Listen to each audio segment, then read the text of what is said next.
Hello friends, स्वागत है एक बार फिर से आपके अपने चैनल VIIC में लेटेस्ट अपडेट और नई जानकारी के साथ मैं अमित कुमार सोनी हार्दिक अभिनंदन करता हूं, स्वागत करता हूं। दोस्तों, चैनल पर नए हैं और अभी तक सब्सक्राइब नहीं किया है तो बहुत सारी अपडेट्स हाईकोर्ट से संबंधित, ओबीसी मामलों से संबंधित, साथ ही साथ शिक्षक भर्ती परीक्षा के डॉक्यूमेंट वेरिफिकेशन के संबंध में आ रही है।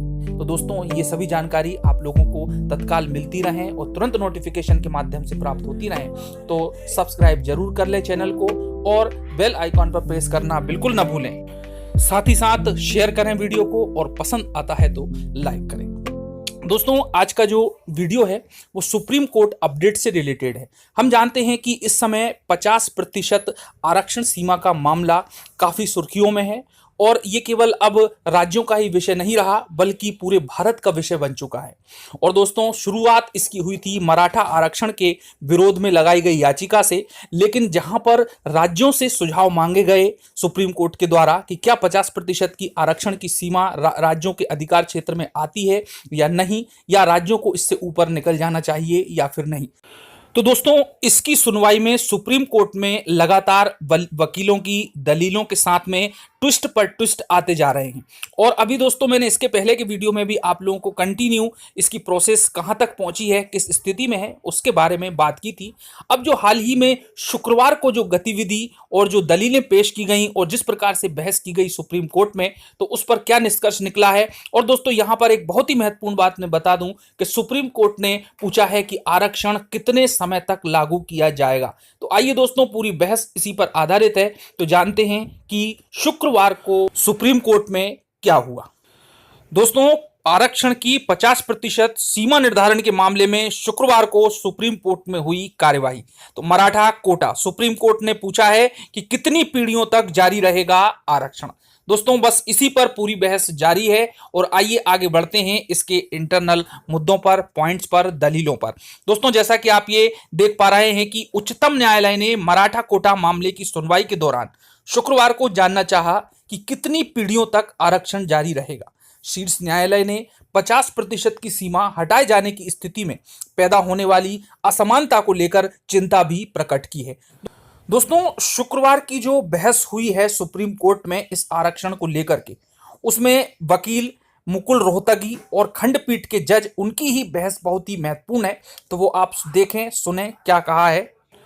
महाराष्ट्र सरकार की ओर से पेश हुए वरिष्ठ अधिवक्ता मुकुल रोहतगी ने न्यायमूर्ति अशोक भूषण की अध्यक्षता वाली 5 न्यायाधीशों की संविधान पीठ से कहा कि कोटा की सीमा तय करने में मंडल मामले में फैसले पर बदली हुई परिस्थितियों में पुनर्विचार करने की जरूरत है। दोस्तों, ये मंडल आयोग या मंडल कमीशन वही है जो कि इंदिरा साहनी मामले से संबंधित है। इसी को हम मंडल कमीशन या मंडल आयोग कहते हैं। दोस्तों, आगे उन्होंने कहा है कि न्यायालयों को बदली हुई परिस्थितियों के मद्देनजर आरक्षण कोटा तय करने की जिम्मेदारी राज्यों पर छोड़ देना चाहिए।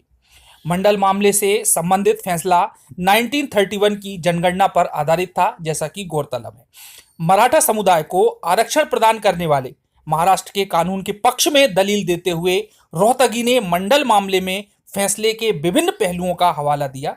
इस फैसले को इंदिरा साहनी मामले के रूप में भी जाना जाता है। जैसा कि दोस्तों, मैंने आप लोगों को बताया था कि इंदिरा साहनी मामले में 50% की सीमा निर्धारित कर दी गई है आरक्षण के मामले में, और यदि कोई राज्य उससे अधिक आरक्षण देता है तो वह संविधान के विरुद्ध माना जाएगा। और दोस्तों, आगे है, रोहतगी जी ने कहा है कि आर्थिक रूप से कमजोर तबके के लोगों को, यानी कि EWS, इकोनॉमिकली वीकर सेक्शन को 10% आरक्षण देने का केंद्र सरकार का फैसला भी 50% की सीमा का उल्लंघन करता है। तो दोस्तों, इन्होंने इसको भी एक उल्लंघन के रूप में लिया है और इसके संबंध में भी दलील पेश की है। उनकी इस बात पर जो पीठ थी, जो न्यायाधीशों की 5 सदस्यीय कमेटी थी, उन्होंने कहा कि यदि 50% की सीमा या कोई सीमा नहीं रहती है, जैसा कि आपने सुझाया है, तब समानता की क्या अवधारणा रह जाएगी।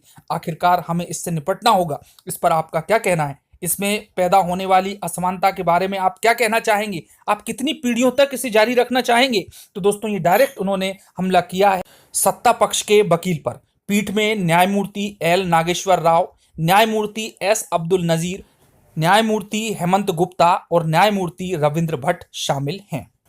रोहतगी ने कहा कि मंडल फैसले पर पुनर्विचार करने की कई वजह हैं। जो 1931 की जनगणना पर आधारित था। साथ ही आबादी कई गुना बढ़कर 135 करोड़ पहुंच गई है।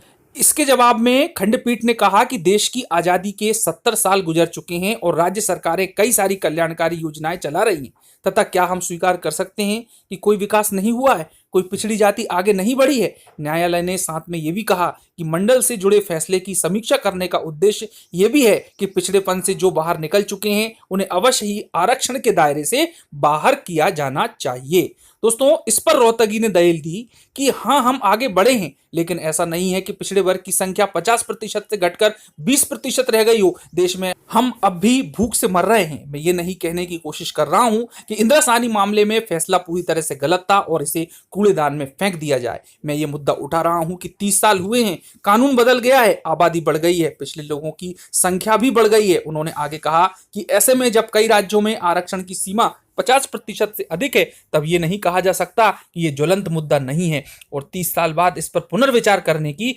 जरूरत नहीं है। और दोस्तों, यहीं पर बहस खत्म कर दी गई और मामला बेनतीजा रहा और सोमवार को भी अब आगे दलील प्रस्तुत की जाएंगी। तो दोस्तों, यहीं से आगे अब कंटिन्यू होगा और जो भी कंडीशन होगी आप लोगों के सामने प्रस्तुत होगी। तो दोस्तों, इसमें सार ये निकला है कि जो महत्वपूर्ण बात निकल करके आई है वो है कि सुप्रीम कोर्ट ने पूछा है कि क्या काफी समय तक इस आरक्षण को लागू रखने वाले हैं, और एक समय सीमा की बात उन्होंने यहां पर की है। तो दोस्तों, मिलते हैं अगले वीडियो में नई अपडेट के साथ में। सुप्रीम कोर्ट के आरक्षण का ये मामला किस ओर जाता है, किस दिशा में जाता है, इसके संबंध में। तो दोस्तों, धन्यवाद। जय हिंद। चैनल को सब्सक्राइब जरूर कर लें।